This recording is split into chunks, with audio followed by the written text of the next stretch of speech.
Ntawi tigwa mafuto ndiyo ntawi ya chona. Imene mutali yense amatawira kodalira.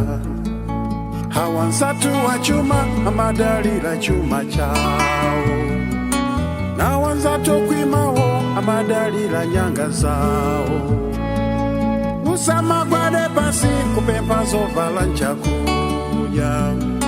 Palamenya mazanchie kodizikala moyo kwanje. Amafeka maluwa na majesa misawa. Komena ufumu wake ndipo tuzoso zazipeza. Dirirabe kwa inu mbuye wanga. Dirirabe kwa inu lengi wanga.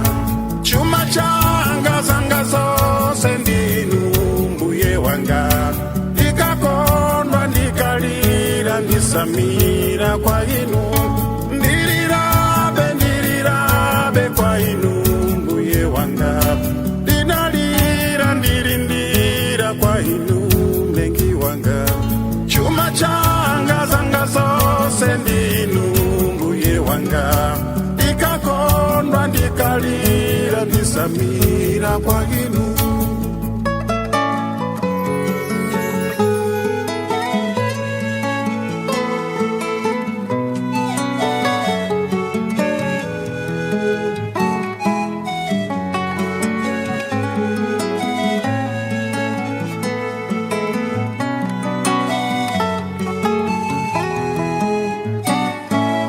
Omejala ya puta usiware ntakutuluza. Skulu wanaberera mkazi wako akudwala. Chiro yako yata angongola funa zabu. Salana ndiye akondwa funa kuona mpango zako. Kumbukira Yobo ndiyo yamba kusunzika. Mkazi wake amene akuti Yobo nyoza mbuye. Kumangaruli wake ameno zaziwe chobona. Samira mbuye mulungu pakuti ndiye mpulumutsi. Dirirabe kwa inu mbuye wanga. Dirirabe kwa inu lengi wanga. Chuma changa zanga zose ndinu mbuye wanga. Ndikakondwa ndikalira ndisamira kwa inu. Ndirabe kwa inu mbuye wanga. Ndinalira ndirindira kwa inu lengi wanga. Chuma changa zanga zose ndinu mbuye wanga. Ndikakondwa ndikalira ndisamira kwa inu. Monga mwana wakandayo tawi yankunto hatiwa.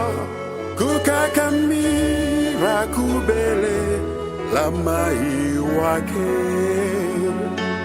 Nawe mbale wa Yesu yo tawi yo ya chinyengo. Chiritenya zi satana kwa mbuye wako. Dirirabe kwa inu mbuye wanga. Dirirabe kwa inu lengi wanga.